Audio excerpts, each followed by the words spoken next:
All right, thank you very much. Good morning, everyone. Welcome to our July UCCCN meeting. Traditionally hot, and it's no exception today, although, gosh, last night I was driving and heard someone on the radio say, it's not as hot today. The temperature right now is 97. I thought, what? But I guess everything's relative, right? So hopefully you're all staying relatively cool, and we'll go ahead and jump in. See if I can advance my slides. There we go. So here's our agenda today, and looks like I didn't quite get this all filled out, so I apologize. I'll do that verbally. So we're excited to see who's here. We're trying to keep our introduction section shorter so that we don't take up so much time with that, although I personally love to have everybody introduce themselves. But what we're asking is that you do it via your Zoom profile, and I'll show you how to do that in a second if you don't know. And then we'll have a few announcements and some medical home portal updates. I do believe that as part of that, we'll have Dora with Shriners talk to us for a few minutes about their specialty clinics, if that timing works for her. Then we always want to give you some time if anyone's interested to talk about what's been going on in your clinics or your organizations around cases, resources, hurdles, things that you're finding your way through in terms of QI or motivational interviewing or anything else, anything at all. This is your time to share and to ask for help or update the group or whatever you'd like to do. And yeah, I did a terrible job of the agenda today because what's not on there as well is that we're excited to have Daniela Ramirez with the University Pediatrics Clinic provide us a case of hers as well. So that'll happen sort of right in there. And then we have a spotlight that Athena will give to us. We've got some new ABA providers that we're aware of to share with you. And then the bulk of the time will be mental health resources. And we're fortunate today to have some primary children's behavioral health folks talking about programs there. So that's the bulk of the meeting there. And then we'll wrap up. All right. So as I mentioned, welcome and introductions. I'm Mindy Tueller. I am the facilitator for this organization, the Utah Children's Care Coordination Network. And I also oversee the medical home portal, which is an online resource to help anyone who's caring for children with special health care needs, clinically or otherwise. So as I mentioned, we're going to try and use the Zoom features so that we know who's here and we don't take up too much time with actual introductions. So we love it if you would go ahead and rename yourself in your little Zoom profile and give us a little information about you. So choose that rename option. It's those three little dots in the blue square that you click, and you get the rename option, and you can type your first and last name. And if you wouldn't mind also tell us just a little bit more. So maybe your role and where you work, that would be great. That's appreciated. And that's just so that those on the call have an idea of who else is here. I'll be honest, I'm not 100% sure if you might have the ability to connect with someone individually through the Zoom meeting, but you can certainly give that a try too. The other thing I want to let you know is that we love the chat feature. So don't hesitate to use that if you have comments or questions, thoughts that you want to put in there. You're welcome to. We monitor that the whole time, and that's for everyone to see. So let's take advantage of the Zoom features for sure. Okay, so a couple of updates. We like to tell you about our Pediatrics Echo program that's going on. We're actually getting a little bit of a break right now. I think Michelle is really grateful for that. And so we're not doing normal echoes during the summer, but we still have some of our Autism 101 monthly echoes that are happening. So later this month, co-occurring psychiatric conditions, which should be fascinating. This is a repeat of this series that was done last year. And if I recall, that was a particularly good one last year. So that's on the 26th. And then These others are still scheduled, and the topics are a little more fluid based on what kind of feedback they're receiving on what folks would like to hear. So no, if you're not able to make those Wednesdays at noon, we do record them and we put them all on our pediatrics Project Echo page. All right, some updates about content on the medical home portal. We've done a number of things in clinical content, including putting on a new care process model, management of neonatal hypoglycemia. And I didn't get the links in here, but those links will go out in the summary of the meeting. So if you're interested in seeing any of these updated or new content pages, they'll be linked in that email that you'll get. We have a newborn screening, GAMT, I'm not even going to try and pronounce that one, that's been updated. Our autism screening page has been updated and also outside reviewed. And then we have a page on premature infant and low birth weight that's been updated. And then we have some content in our family section that's also gotten an update, and that includes our premature infant frequently asked questions page, our recreation activities page, and our education in schools page. All right, so I'm just looking through our folks on the call to see if we have Dora. I don't think I see Dora. So maybe if Dora comes on later and she'd like to take a few minutes, she's welcome to do that. At this point, I will actually ask Athena if she wants to take the mic. Yeah. So I just wanted everyone to know that I had done some updates to the Utah Services Provider Directory on the medical home portal. We had quite a few new ABA providers listed. So here, and you'll get all these, don't worry about like frantically writing them or anything. This is on the notes that Mindy sends out from the meeting. There's always a link at the bottom that says resources of the month. And this is the list that you'll get that's attached to see that you can click right on. They'll have all these resources linked. You can save it as your own list and or modify it from there. So here's some of the new ABA providers that were listed: AIM, In Motion, Balanced Family Solutions, Integrated Autism Therapies, Continuum Behavioral Health, Just Parent, Lighthouse Youth Family Therapy, Rogue Behavior Services, and Transition Behavior Support. And on the notes as well, I have the areas that each of those serve as well. Some of them cover multiple counties, some just cover single counties. So keep an eye out for that. And then also just a reminder too, if you are ever searching for, well, anything on the medical home portal, I just wanted to show you again another way to search these. Since our interface has recently changed, it might look a little less familiar, but so again, if I were looking for, like, for example, ABA in Vernal, I could type in that service category, or sorry, let me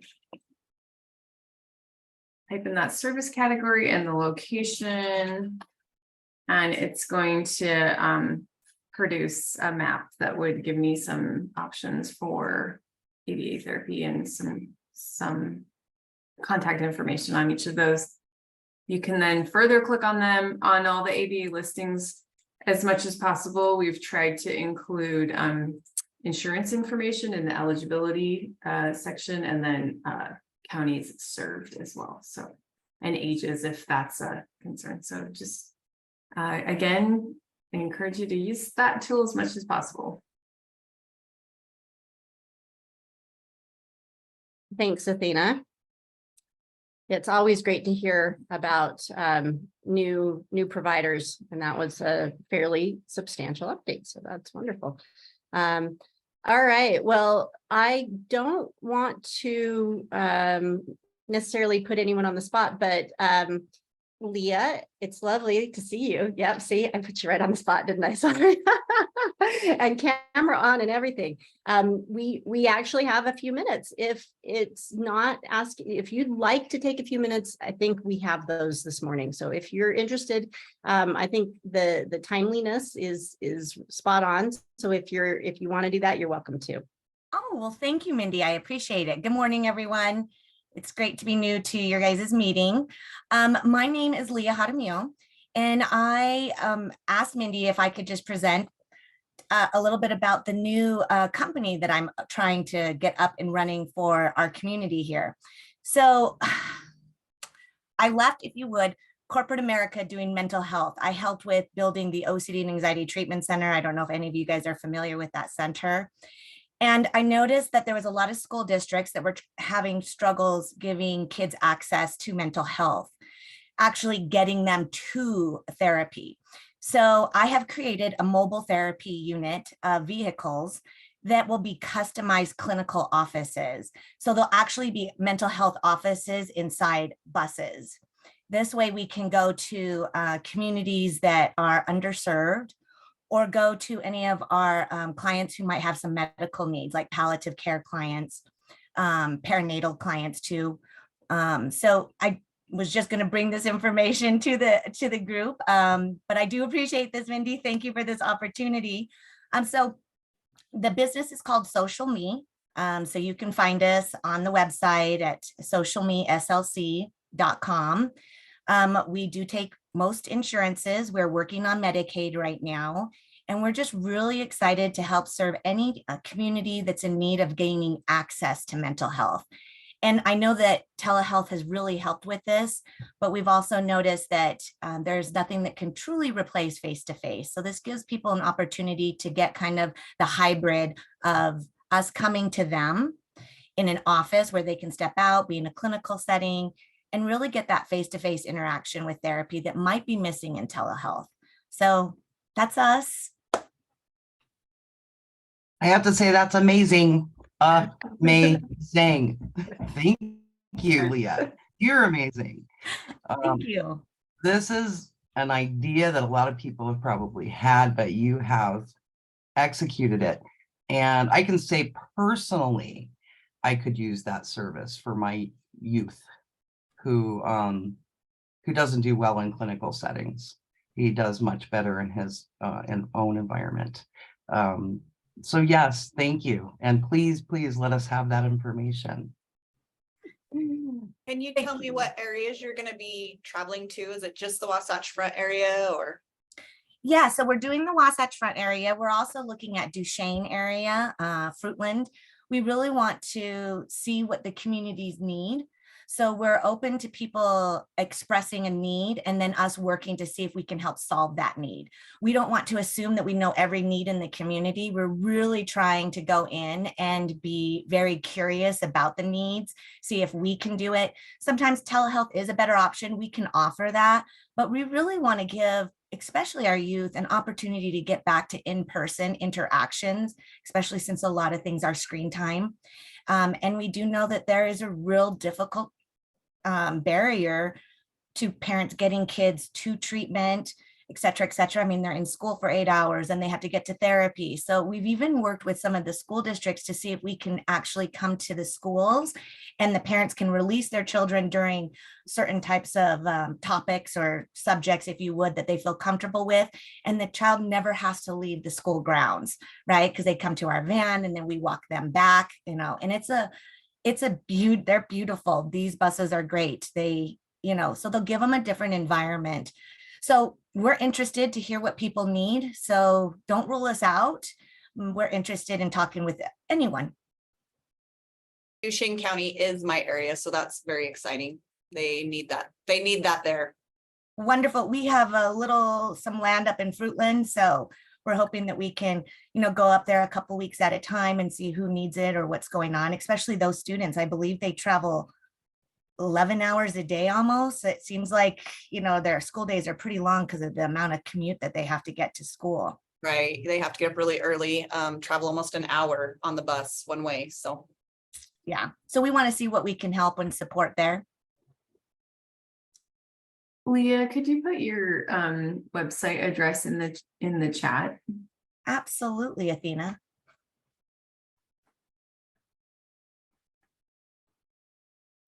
And we have, we had planned and we'll certainly have, if it's not already there, have Social Me in our services directory, and it will go on the meeting summary that we sent out as part of the resources of the month. So know that that's coming, but yeah, it's great if we can also have that now in the chat. So pretty exciting, and I'm sure a lot of work behind all of that. Yes, for sure. So we'll make sure, if it's all right, Leah, that your contact information goes out as well. So if people have questions, they can reach out to you directly. Okay, that's great. That's great. All right. And I also see, excellent. Thank you, Athena. Great. I also see that Dora is on. And so Dora, if you'd like, you're welcome to take a few minutes now and talk about Shriners specialty clinics, if that's something that you wanted to do.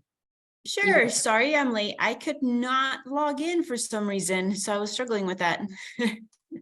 Okay. Can I share? I Is that- mean, Okay, let me.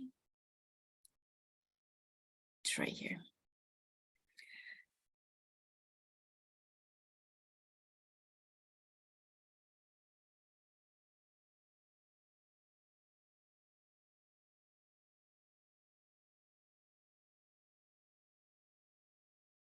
Okay, today is not my morning, apparently.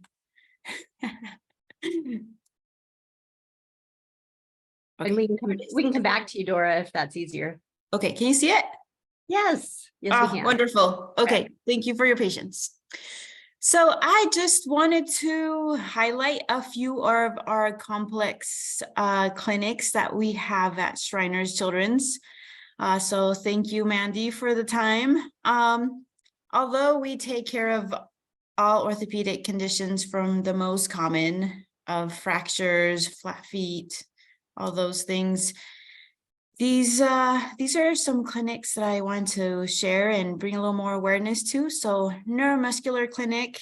So these, I'll just mention them all. Cerebral palsy clinic, osteogenesis imperfecta clinic, our hand clinic, and skeletal dysplasia, corneal de-Lange syndrome, the Utah Clubfoot Clinic, and the special needs car seat clinic. These are the top 6 clinics are multidisciplinary clinics. Actually, even the Clubfoot Clinic. What that means is when they come in and they need multiple providers. So some of these would be, we bring in different teams like skeletal dysplasia. We have the ear, nose, and throat specialist, neurology, genetics, physical therapy, so PT, physical therapy, OT, occupational therapy, nutrition. We have multiple providers coming in from different locations to treat the patient so that they don't have to go to multiple places, multiple providers. And this is really nice for the families that are traveling from Wyoming, Idaho to local. It doesn't matter because of the complexity of the diagnosis. It is very helpful for the family that they can come in, and even if they need a brace, they come and they assess from right next door. They're right next to each other. So I just wanted to bring a little bit of awareness to those. I will share this with Mindy, and she can, or I can send it out to everyone. I have prints. If you want me to send some to your office, I would be happy to send those. And of course, like always, we take all insurances, Medicaid, non-insured, and underinsured. Sometimes a lot of people still think that Shriners is just for families with no insurance, but it's for every child. Just the way they build their clinics, they're allowed to help the family. Sometimes these are very complex, and just that's what they focus on, is these orthopedic conditions. So we're there for all children. But yeah, thank you for your time, Mindy. I'm glad I got it working. I am too. I think that's great. Yeah, and Dora, if you want to send that to me, we'll send that out as an attachment with our email post meeting.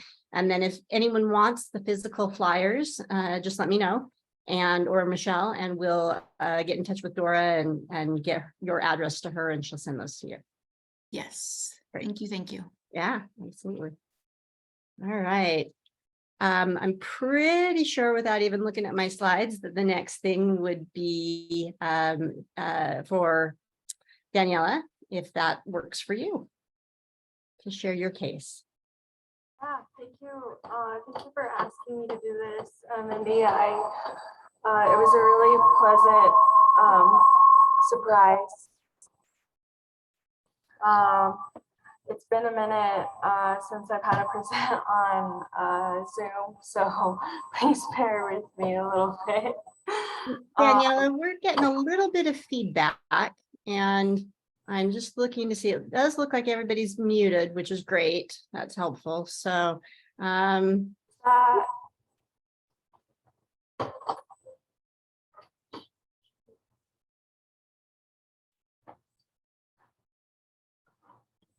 you still getting that feedback?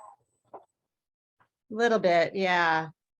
I tell you, I think audio is the hardest part of video meetings, right? Yeah. Yes, sorry, my clinic just moved a few days ago, so I think we're good now, right?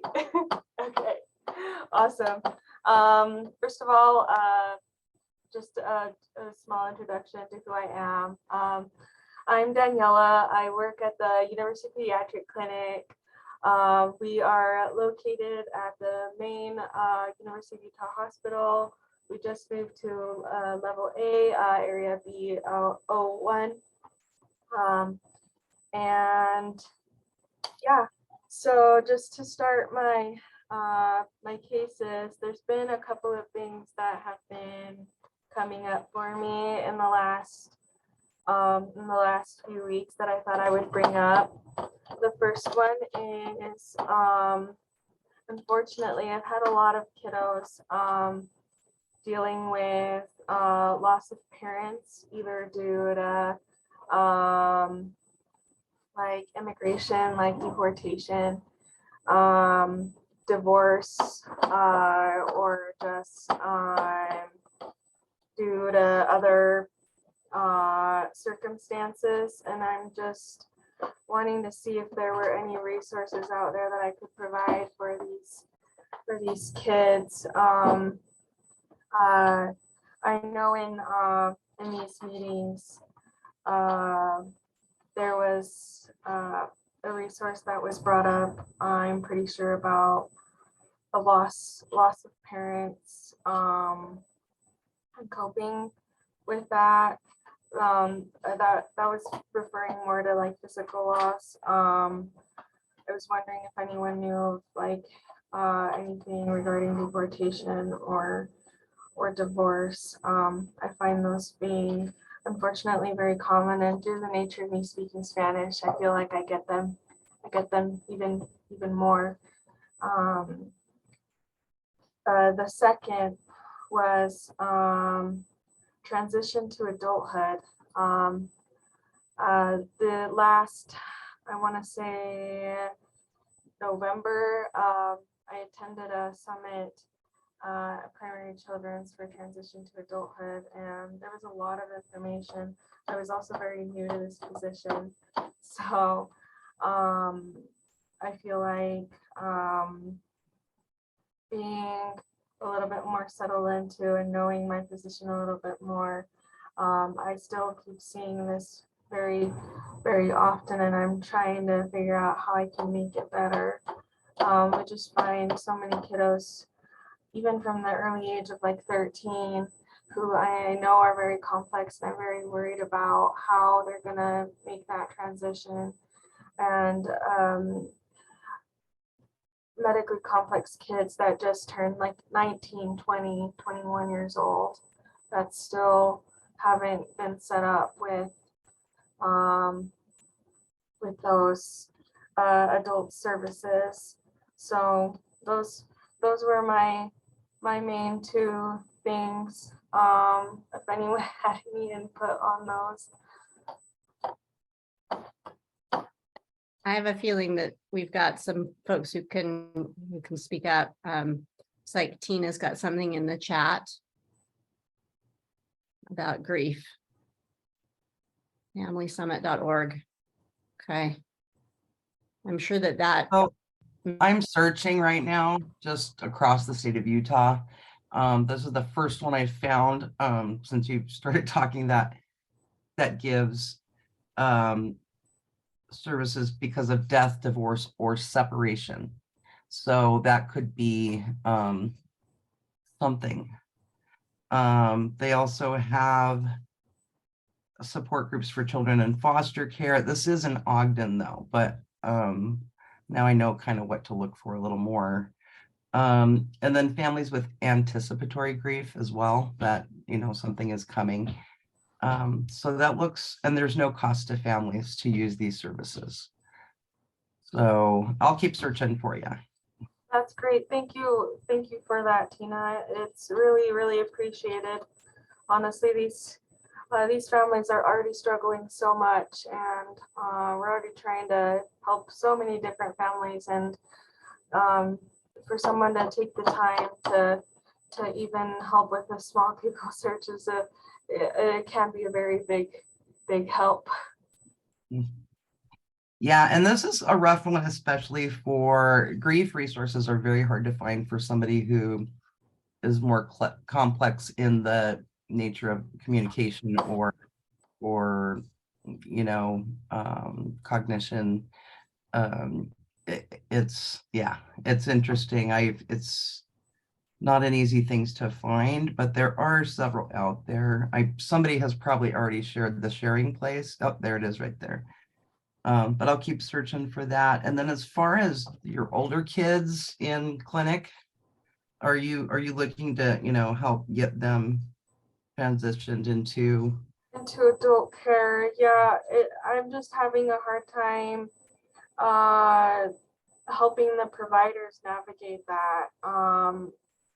I've had a few do some e-consults. I've had others who just like to make a phone call to an adult provider that they're familiar with and just pass the patient on. But a lot of the times that doesn't happen, or the patient falls out of our radar and they're not ending up being taken care of, and that just makes me worried. I have 2 kids that I'm particularly concerned about. A 19-year-old who's very medically complex, who like grew out of all of like her wheelchair, her shower chair, just all of her equipment all at once, and we're trying to scramble, trying to get her taken care of. And I want her to get taken care of, but I also don't want that to happen to other kids. And I want to try and come up with something to help these families, as well as trying to find adult specialty providers, because one thing is trying to find the new PCP, and another is trying to transition them to adult services from primary children's. Mm-hmm. definitely. And it looks like Eric has something he could offer with that too. Yes. Danielle, first of all, I was going to ask, do you have a formal transition policy in your practice? So do you have something established that says we talk about transition with our families from the time a kid turns 13? So, you know, quite often once especially children with special healthcare needs, it hits like a ton of bricks. The kid turns 18. All of a sudden parents are like, oh, I don't get to speak for my kid anymore. Or my child now is an adult, and regardless of, their capacity to, function as an adult or whatever, all of a sudden that kid is an adult. And so, that hits families like a ton of bricks. And if your office has a formal transition policy to say, we break this off in bite-sized chunks so we can prepare families for, you know, starting at age 13 all the way up to 18, then, you know, families can start to prepare for that. Now, I make it sound like it's so easy, because it's not. You have to get the whole office on board, your management staff, and and yeah, Tina can second that. You're like, you know, whoever manages your clinic and your providers and whoever's going to talk to the kids about it. So it's kind of getting everybody on board, and it's not an easy lift, but, you know, we're working on this statewide. So Department of Health and Human Services, Intermountain Health, I mean, just kind of statewide, there's kind of a coalition to work on that sort of a thing.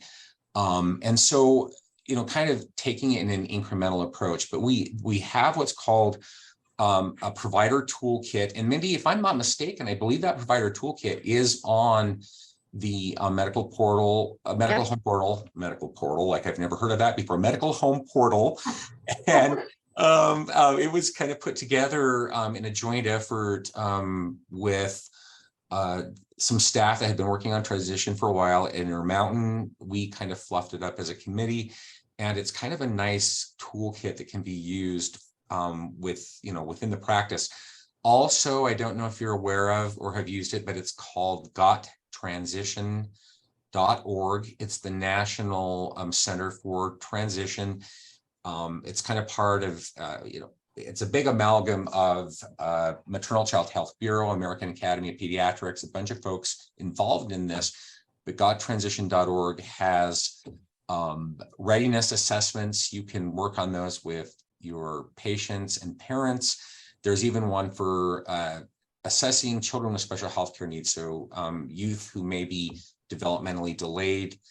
You know, everybody's kind of at a different pace there. So we have a transition specialist on board here. And I just want to offer that if you get kind of stuck or if you need some help, our office is willing to kind of help you out.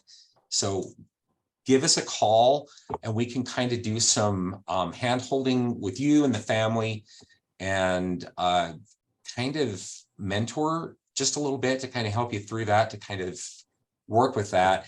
And then the thought would be to try to get the office on board to really get a transition policy in place so that there's a no wrong door approach in your office, so that everybody knows, you know, we start talking about these things at this time. These are some things you should look at, some things you should consider, so that you don't have that kid turns 18 and you hit the brick wall at, you know, 90 miles an hour, and now everybody's scrambling. We find that there's so much loss to follow up once these kids leave the pediatric practice. Even well-intentioned phone calls to get, you know, kid into it or youth into a new practice, that things just fall through the cracks. Kids, you realize 6 months later, this fragile kid that, you know, might have type 1 diabetes or has, you know, asthma management issues or things, hasn't been going to the doc for 6 months because it just didn't quite happen, even with your best intentions.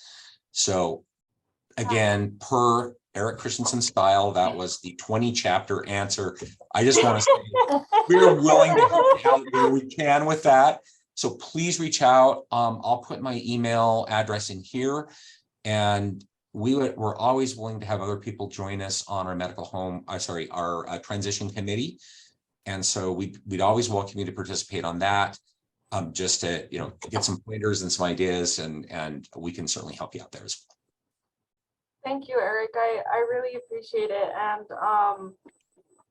even if it is a 20-page answer, I feel like it gives me where to start. Because even trying to find where to start is a huge challenge with this, and I don't want anyone else to go through with I had to go through. I mean, I didn't have from the time I left my pediatrician at 18, I didn't have a primary care provider until I was 23, almost 24 years old. So, and I'm not medically complex, or at least don't consider myself to be, and I don't want a child who really needs all that so extra support to be left without that for several years. I mean, months even, but I really thank everyone that's had some input for my cases. And looks like Tina has maybe one more thing to say. Go ahead, Tina. Yeah, real quick. Excuse me. So my family is actually going through this experience right now with finding doctors. And I mean, I'm Tina, like I work for the Parent Center and I write for the portal. And there's a lot going on there that I should just have all the answers, but I don't really for my own kid. He's 23 and we've taken it kind of step by step. And that's one piece of advice I would give to families is, look at the doctors you see the most. Start there. Start with that primary care doctor. That's going to be your most important connector. And then go from there. My son sees primary care. He sees neurology. He sees neurosurgery. He sees ENT. And, other doctors as needed. And so we, it took us just this year, we got our neurologist. And then luckily, one of the cool things is he said, well, gosh, you're looking for a neurosurgeon. So here's the ones I suggest. So that was from the adult provider that actually helped us find neurosurgery. One thing to take note of that myself and another mom I know have experienced is that we've tried to establish a neurosurgeon, and it's a little different in the adult world. So at primaries, your neurosurgeon is established. That's your doctor. That's who you call when you have a shunt issue or a neurosurgery type of issue. Trying to establish a doctor in Intermountain, at least, and the U, I'm sure is pretty similar, is that they don't establish patients unless you have a problem. So don't call us to, meet up and say, hi, this is this complicated person, let's establish. It's more, we think there could be a problem, we'll book you an appointment. So that's kind of what we learned there. And it was a little disturbing because I love having an established doctor for everything. And then like if you've got kiddos who are GI complicated, sometimes you want to see more of a specialty GI. Sometimes they're gonna only take a referral from that primary care physician. So there's a couple things, those literally are the things we're going through right now. And so it still takes time, but one step at a time. That's what I just tell families, go with that primary care doc first and hopefully it'll start coming together.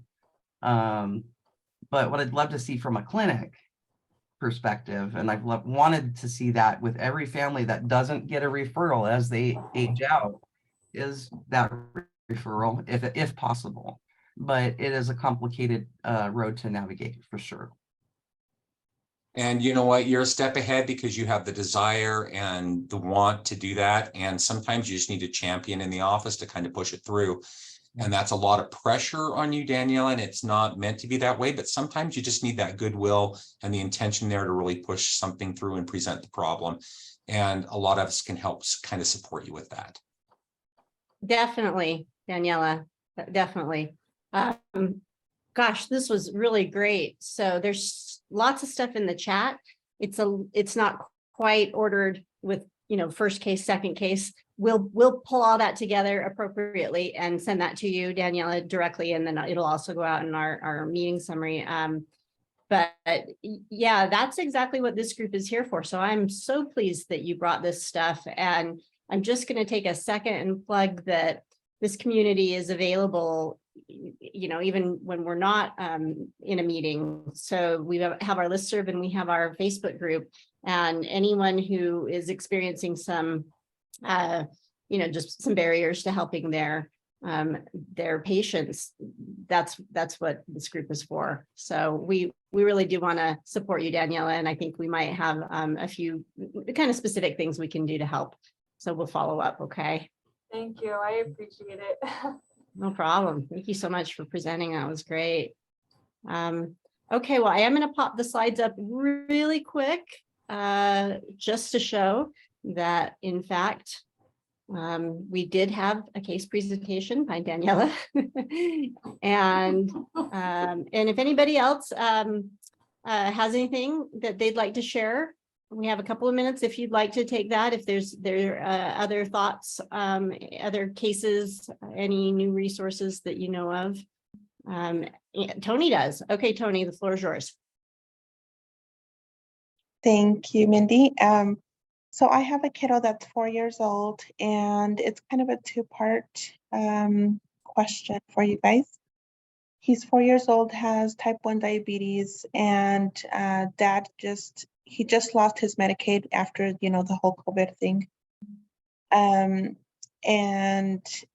dad, luckily, while he had Medicaid, was reserving all the extra medications and all that stuff. So he has a little bit for a while, but I'm just wondering if anybody knows of any resources, if he doesn't have any insurance, where he can get his supplies for the diabetes. And secondly, dad is looking to get his little kiddo adopted. He's a single dad.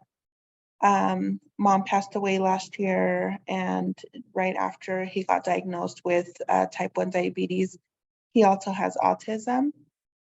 And dad just kind of feels like he's not equipped to care for him. They're living with his brother right now. And his brother, dad's brother, is also disabled. And so it's just kind of a little bit too much for him. He does have a family that is willing to take this little kiddo for him, but they want to make sure that he has services in place. So my question is, if dad were to get Social Security and Medicaid in place when this child gets adopted, is he going to lose that? They seem to think that once he has them in place, they're in place forever. And when he goes to this new family, it's just going to continue, which I don't believe that's the case. But so that's, just wondering if anybody has any thoughts. It looks like Tina does. So some of that's correct, some of it's not. And I can't tell you for sure that anything will be right that I say, but once a family adopts a child, they become when we adopted our daughter, her original birth parents' names were taken off of her birth certificate, and mine and my husband's were put on. And it kind of erases it probably won't erase it with dad. He'll still be around, of course, in this family. But so yes, that puts you financially responsible for everything. With that being said, if this kiddo is already qualifying for SSI, he's got the disability determination, right? And so that will follow him. But it will depend then on the parents' income at that point, which we talked about last month, right? So it really just depends on their income and assets and all of that. But gosh, I would hate to see that deter their want to adopt. Eric, do you have any thoughts? I was just going to say too, though, one of the ways that it's a little bit different, though, is quite often if children are like a foster adoption. So if the child were in foster care, quite often families that adopt kids out of foster care, those children get Medicaid throughout. So that's kind of almost one of those, almost regardless of family income sort of thing. Like a lot of times those adopted out of the system kids will a lot of times qualify for ongoing benefits. This isn't that case though, because they've not, Ashley started to put something, and I think she might have hit enter. Let me just take a peek here and see what she said. Yeah, I'm thinking that too. Okay, Ashley said the same thing. That's what I was thinking as well, Eric. Okay, there we go. So I want to make sure I wasn't out in left field on that one, but generically speaking, you hear quite often about families adopting children out of like foster care system or that sort of a thing. And historically, and I'm a little bit out of touch on all of this, but historically, kids that were adopted out of foster care system were generally up through 18, given they had Medicaid, and that's where sometimes it's a little bit difficult when those kids turn 18, because then maybe those benefits go away. If the parents have a private insurance, then quite often that Medicaid will benefit. Medicaid's always a payer of last resort. So Medicaid could act as a secondary payer if the kid were in the foster system. So primary insurance from parents, Medicaid is a secondary payer, but this kid is still in dad's custody and dad hasn't relinquished custody. So it's kind of a moot point in that case. I'm wondering if, because there's a process, let's give an example. Let's say I had a relative who was needing to go, they weren't able to take care of the kid. So they handed the child over to me. Then I would go to Department of Workforce Services and say, I'm a family caregiver. There is some family resources there that put you on the path of, caring for that child as a family member. And then you're kind of funneled into, if you choose to take foster care classes. And then I wonder if that would kick them into the system somehow. I mean, that's something to do a little bit of research on, because what then happens is you adopt, after taking the foster care classes. So that could be maybe an avenue for them to look at, is having the family actually take that child into their custody first, take foster care classes, utilize the Workforce Services family. You guys know the name of it. It's the family services there for families who are taking care of their other members' kids. And then that could possibly, and do some research with the foster care organization themselves that does the training to see, what options they have to keep these kiddos on, or this child on Medicaid. But I'm not sure. Okay, So I I'll look think into there that. Thank you. Sorry, I think there is a way to keep it, and I can call you personally, Tony, too. I have this kind of same situation. One parent's deceased, other parent actually is in prison, but grandparents have the two kiddos. One is autistic. So would they get SSI benefits from the one parent being deceased? Because these two kiddos do, and they've been adopted by the grandparents, and they also get Medicaid as well. And these guys make enough money. I mean, normally they wouldn't qualify for Medicaid or things like that. So I think there is a way, just we need to jump through the hoops. Great thought, Erica. Thank you. It does sound like it's going to be tricky, though. Yes, thank you, everybody. That's awesome. Thank you very much for bringing that up, Tony. I mean, I feel like that's something that does come up, maybe not specifically like that case, which is kind of heartbreaking, of course, but certainly around the funding all the time, right? Really trying to understand that, and knowing the order in which to do things is so important. It's wonderful to have people in this group who can be those guides. We'll make sure we try and get all of this information in the follow-up email. So it's called kinship care through Utah DCFS. Okay.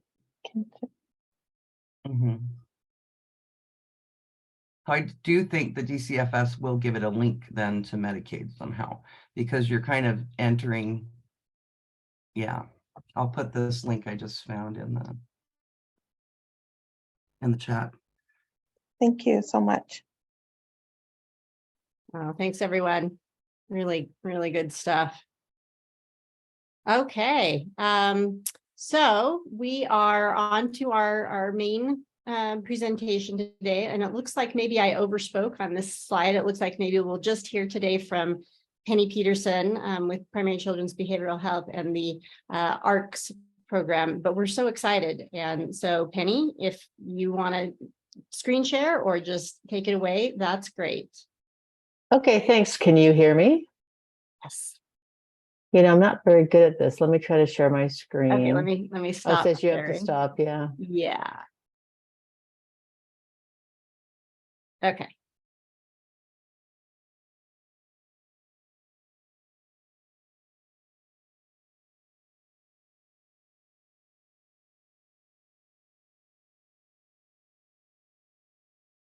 Can you see my screen?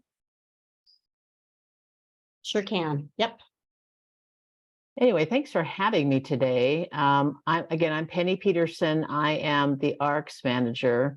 And so ARCS is the assessment, referral, and consultation services with primary children's behavioral health. And we have three parts to ARCS. We have our intake team, which is probably the team that I think that you folks would interact with the most. So I'm going to really go into detail about the intake team and what all that takes. And we have care management, and we also have an assessment clinic. And so those are the three parts of ARCS. So the intake team, they are the gateway into behavioral health for primary children's. And so if you have a patient you want to refer to us from your clinic, you would put the referral in, it would come. I put the fax number on here, you would send it to our fax number, and then our intake team would take that referral and then process it. If you have a parent that you want to call, have call us, I have the number on here as well. That's also another way to get kids into our system. Now we have a phone queue. It's on Monday through Friday. It's from 9 to 5. So when you're talking to families about calling, just be aware that it's just a Monday through Friday, 9 to 5 queue option for them. So let me talk about what happens when you call into intake, because I think that's the part. A lot of times parents will call in and be like, hey, I got 5 minutes. It's like, well, the intake actually will take anywhere between 20 minutes to 30 minutes. So if you're telling families to call us, just let them know they got to plan that time. You know, if you can see on here, we got over 18,000 calls in 2022. So our queue is, a lot of times it's really hopping. And so if you're talking to parents about calling in, say, well, you might have to be on hold for 15 minutes. They also will have an option to leave a message, and we return all the messages left on our machine. So that would be an option as well. If you as a provider are interested in calling in, we do have an option where you can you can actually jump to the front of the queue with one of the options that's available. So you don't have to wait, 5, 10, 15 minutes to talk to somebody. So anyway, so when you're talking to your families, just let them know, hey, plan probably 45 minutes from start to finish when you call intake. And so let me talk about the intake process. So the intake team, we're responsible to help get patients, and families where they need to be in the system. And so we have this whole system of care. With primary children, you may be familiar with Wasatch Canyons. That's our major behavioral health hub. It's out in Taylorsville, and we have an outpatient clinic there. We have an inpatient program, day treatment, an IOP, which is an intensive outpatient program, which is after school, 3 days a week, a couple of hours a day. And we also have PHP, which is a partial hospitalization program, which is a short term. It's like 5 to 7 days. It's sort of like a day program in that it's, like from 8 to 2:30, but there is no school component. But kids who are really struggling, a lot of times they get referrals from the emergency department. And so they can come to this program and get intensive therapy, group, med management, have that milieu, and to really help stabilize the behavior. So that's something we've just started in the past year. It's been an awesome resource. You do have to be 13 and older to use PHP, but if you've got a kid that you feel like, man, it's kind of, should I have them go to the emergency department? Is there another option? If the family calls the intake team, they will talk to them, about the symptoms that are presenting, and this could be an option that intake could recommend. Or like I said, they can come to the emergency department, but it's a really nice resource for kids who are really struggling. So that's one part of our service line. Again, we have the IOP, intensive outpatient. It's a 6-week program. It is, we have a middle school IOP. I think it's like 10 to 14. And then we have the adolescent IOP 14 to 18. And it's for kids. They can be in therapy, and their therapist may say, man, we're just really not progressing. I think you need a little more support.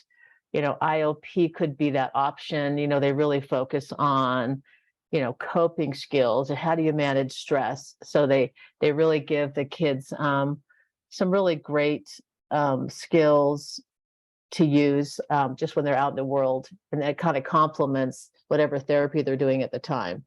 So IOP can be an option. Day treatment, is a full day program with school, med management. You can get psych testing, therapy, family therapy, groups, milieu. So if a kid's really struggling just generally in life and maybe not doing well in school, which isn't necessarily some criteria, but because it's not a school program, it's a therapy program. But if they're struggling in school along with other mental health issues, day treatment may be a great option for them. So also, I wanted to let you know, we've expanded our services. So we've got Matt's Place. It's part of our service line now. They're up in Centerville. They're not autism specific, but they take kids on the spectrum. They don't do specific ASD treatment, but it's a nice day treatment option up in Davis County. I think that's in Davis County. Anyway, and then we have our Summit Day Treatment Program up by McKay-D. They take kids 13 and up, and they're also expanding, and they're going to have an IOP and they're going to have a PHP, which will be a really nice service for kids living like in Weber County to have those options. The IOP, I believe, is opening in September, and I think the PHP is opening in November. So just be aware those are some options that are becoming available up in Weber County. We also have our outpatient clinic at Wasatch Canyons. It used to be called PCCC, so you may be familiar with that acronym. But we decided a couple of years ago that we needed to really focus on behavioral health. So we changed the name to PCOB. So it's PCOBH, Primary Children's Outpatient Behavioral Health. And so that's kind of a new acronym. A lot of folks aren't familiar with it. A lot of folks, even in our service line, aren't familiar with it. It's kind of funny. But so yeah, it's called PCOB. That's our outpatient clinic at Wasatch Canyons. And then we have our med psych clinic up at Eccles across from Primary Children's. They deal with kids whose medical issues are impacting their mental health. And so at med psych, they have therapy. They also do some groups at times. They do neuropsych testing, and they do med management. And these are all for kids that have some medical condition that's really impacting them. So that's our service line in a nutshell, just so you're familiar with what kind of resources we have through Primary Children's and behavioral health. So let's say you've got a kid that you're working with a family, and you're thinking, hey, I really think you need to get into some sort of behavioral health treatment. So we do take outside referrals. We get referrals from primary care providers. You can fax them in. The fax number was on the previous slide, and I can get it, show you if you need it. So you can always fax a referral in. Just so you know, it's really helpful for the families and for the intake team. If you decide to fax a referral in, be really specific about what you're looking for. So that's going to help the intake team when they work with the family to know what they're trying to provide, what we're looking at. So so when you send a referral in, sometimes they're just simplistic. It's like patient needs therapy, which doesn't give us a lot of information. If you could provide a little more, like having some suicide ideation or struggling in school, just give us a few more symptoms to work with. And if you're thinking of a specific treatment, like may really benefit from DBT or may do well with CBT therapy, it's really helpful because the intake team is going to get your referral, and then they're going to reach out to your family and go through an intake.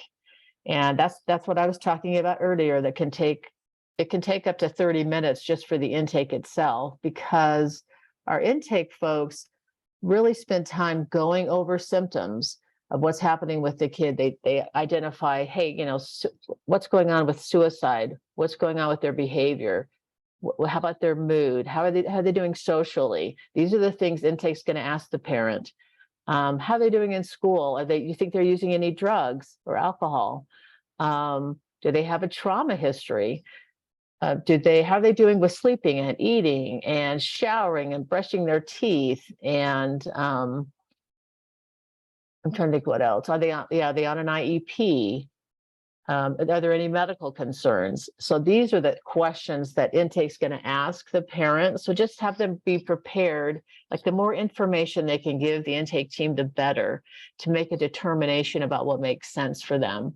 So have them be prepared to come and really talk about their kid and what's going on and the current symptoms, because intake will go through that. And they also have to get them registered as a patient. So they have to do all the demographics and insurance and all that kind of stuff as well, which kind of adds to the time on the phone. But so once the intake worker has gotten the symptoms from parents, the intake form actually is on an algorithm, and it figures out the acuity level of the patient or the seriousness of their symptoms. So if they're a really kind of low acute kid, they have really mild symptoms, that parents are just, they're kind of noticing a few things they're concerned about, but not really sure what to do about it, then we have those kids go to a community provider. And the reason being is that our outpatient clinic, or PCOB, has gone away from treating like the full spectrum. They become a specialty clinic, and they treat kids more with moderate and high symptoms. And so, your low symptoms, the really mild symptomatology kids, the intake team will refer them probably to a community provider, near their home to meet their needs. And that's going to be, there's an intake note in the chart. If you have access to primary children's records, there's always an intake note in the chart. It will indicate what resources we gave the parents. We also email that to the parents. So if anytime you have a parent that comes back and says, hey, I talked to intake, they didn't give me any sort of resources or anything. If you have access to the chart, you can check that to see, or you don't hesitate to reach out to me. If you have a question, you can email me or call me, and I can always look up and see kind of what was happening. You can also send me something through Communicate in PowerChart if you have that option. So those are all ways to, if you have questions about one of your patients that you're working with, you can always reach out, and we can try to determine kind of what was figured out during that phone call. So that's what happens with the mild symptom kids. For moderate acuity kids, We do have a bunch of options. PCOB offers groups. We have groups on anxiety, depression, mindfulness, ADHD. And so they have set those groups up for these moderate kids. And I think they're a really great resource. I don't know if people know enough about groups and how helpful they can be, but we really try to convince parents that, groups could be a really great option for their kid. It wanted a chance to kind of socialize and learn some skills at the same time, just to provide that support. So that would be an option for a kid that has kind of moderate symptoms, is a group at PCOB. We also do med management for moderate acuity kids. We do testing, psychological testing for those kids. And we also do trauma work. So if you have a child or a patient that you feel like needs some trauma therapy, but maybe they're not super struggling, but they're having a pretty hard time, they're kind of a moderate kid, they could get trauma treatment at PCOB. So that would be an option as well.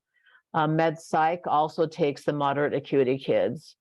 They actually go on, both of those, they go on a waiting list for services, because we are a few months out in regards to getting kids in.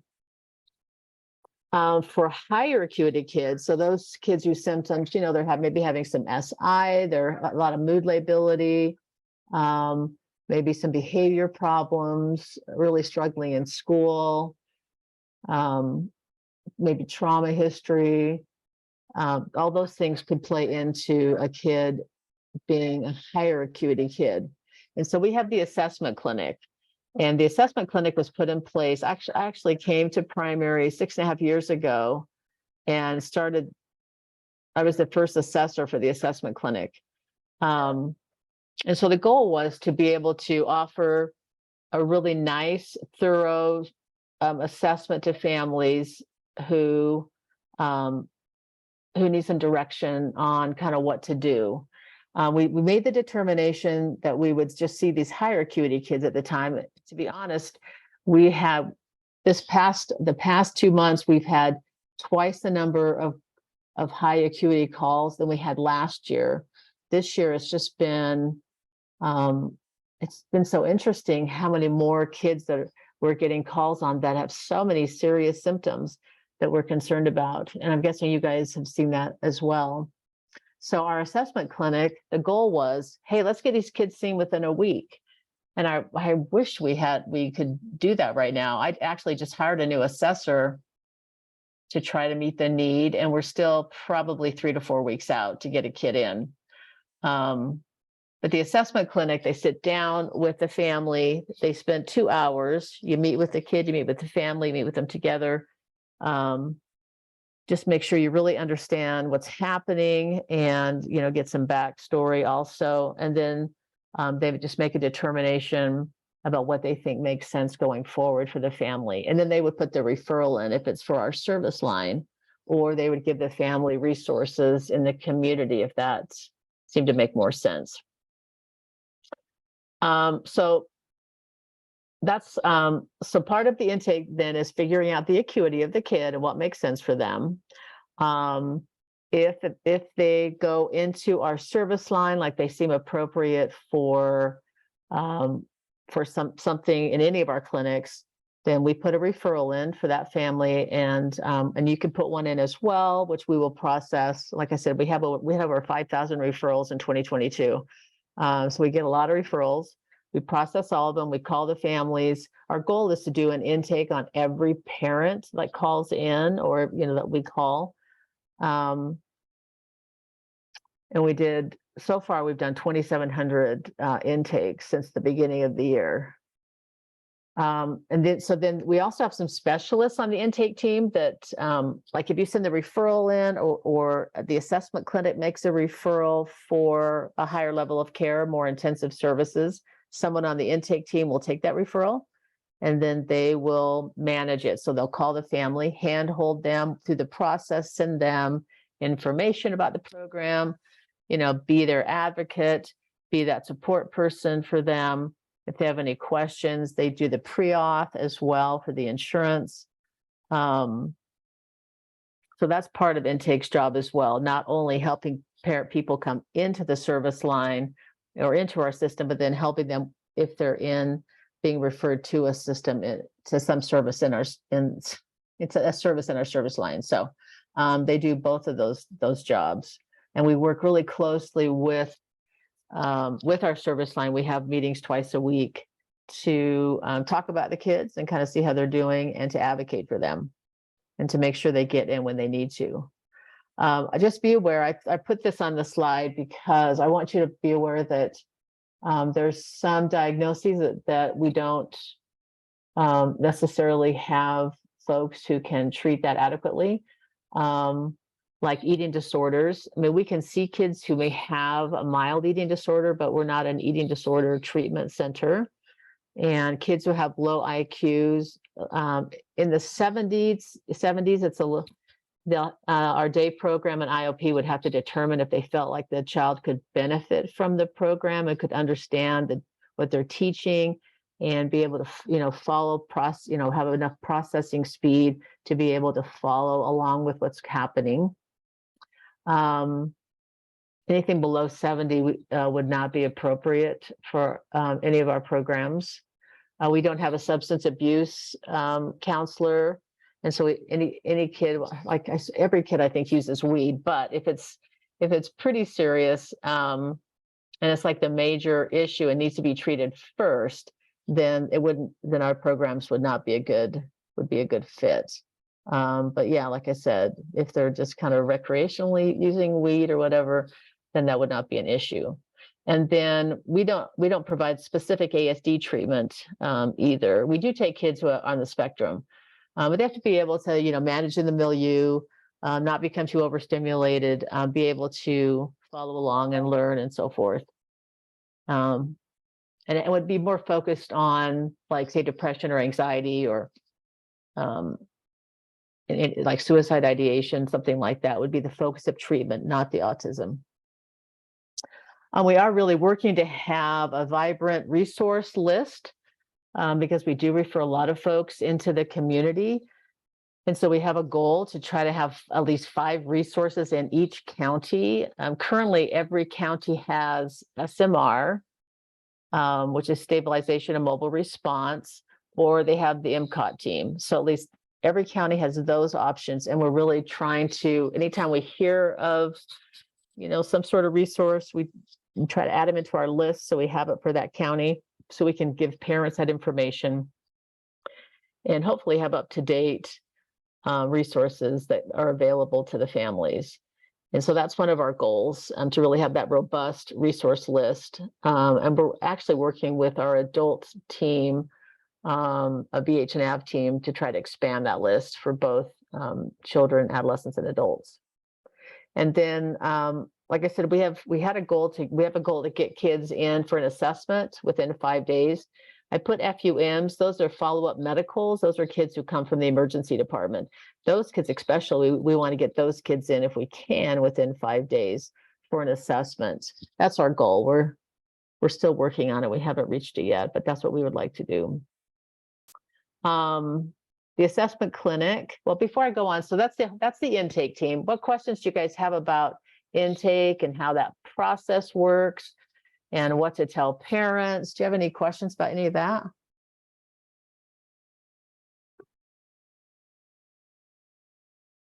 Okay. So the assessment clinic, I talked about them briefly.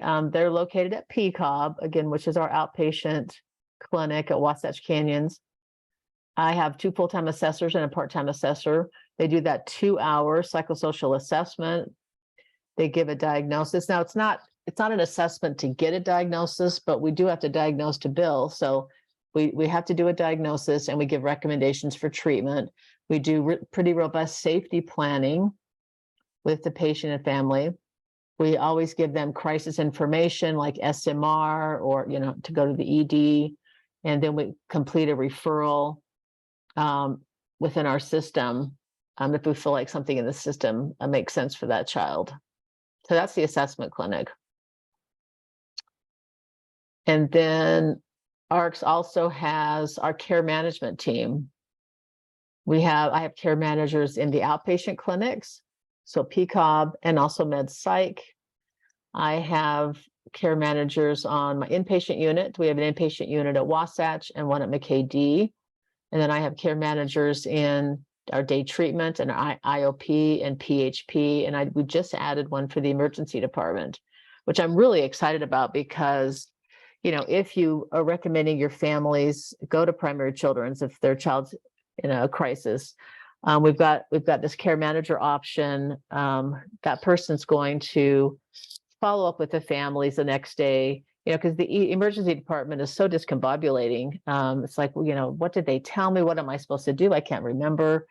We've all been there after spending hours, like at a medical appointment or something. So the care manager then will call the family the next day and, go over kind of what was discussed and try to be helpful and make sure they're going in the right direction, because the mental health, the behavioral health world is so confusing. You talk to families, it's like, what's the difference between a psychiatrist, a psychologist, an LCSW, a CMHC? It's like, what does that mean? What do they do? Parents just don't know, and they really need that sort of education to help them understand what they're asking for, kind of what service they need. So I'm pretty excited about the ED care manager, and we're working with Castell, that they have care managers in some primary care offices. And so we're working on a plan where if the primary care provider's client calls into intake, then it gets captured and the care manager is notified. It's like, oh, they contacted intake, and they know where to find the intake form, so they can see what was talked about, what resources were given, and then they will follow up with the family just to make sure that they know what they're doing, like what the plan is. If they need help with any other resources, they can reach out to us if needed. So I'm pretty excited about that option for parents as well, just so they have that additional support as they navigate the behavioral health world. So that's pretty much it. So let me, this is my name, my email, my phone number. If you need to contact me, if you have any questions about our services. Does anybody have any questions about any of it? Penny, we do have a question in the chat. Okay. Ashley Dunham is asking if you have or utilize family peer support specialists. We haven't as much, and that's such a great suggestion. That would be very helpful, I think. So I'll have to look into those options. Yeah, it definitely seems like a model that's taking hold and and has some potential, right? Yeah, in fact, we're I don't know if you know, Wasatch Canyons is being torn down and they're building up a new structure there. That's going to be beautiful. It's supposed to be finished in 2025. But we've used family peer to help us make decisions just about, how things look and what would be helpful. And so it's been really great with that part. Oh, that's very cool. All right. Does anyone have any more questions for Penny about ARCs? Well, just take my number and my email, and if you have something, something comes up, because as it always will, feel free to reach out to me, and I'd be happy to answer any questions you have. Thanks, guys. That's so appreciated, Penny. We really are grateful for your time. If you would be willing and don't mind, I'd love a copy of your slides. I think that would help us to do a little bit of a summary. I'll send it to you. For the meeting, that would be great. And then also to make sure that our information for ARCs and primary children's behavioral health services is up to date in our services directory. Okay, will do. Okay, thank you so much. Yes, we got people in the chat saying thank you so much for this great information. Yeah. We're very, I mean, it's a scary time. And as you mentioned, the numbers in 2023 are double. That's so telling, of course, and it's so nice that there are offerings like this. All right, I'll share my screen one more time. Maybe. There we go. Just so we can wrap up here. And as I mentioned earlier, we really hope that you guys will know that this is such a great community that wants to help with those questions about whatever with the cases that you're dealing with. We are so fortunate to have input from Utah Parent Center and Utah Family Voices and Eric's team, the Integrated Services Program, that really here are resources for you guys as well as each other. So we have our list, this email listserv that anyone can email to. But if you're uncomfortable with that or don't remember it or whatever, you can always just send to me and I will then send out your question or request to the list. And we've just seen wonderful responses to those, immediate and wonderful responses. So if there's something timely that you are needing help with, that's a great way of doing it. And then our private Facebook group is also an option as well. And then these meetings. So they're for you. And our next one is August 16th. And we look forward to seeing you guys then. I hope everyone can stay cool and also have some, I know, right, Eric? I don't know if it's possible. It's really crazy, but also have some fun this summer. And we'll let you get on with the rest of your day with a few extra minutes. Thanks, everyone. Bye.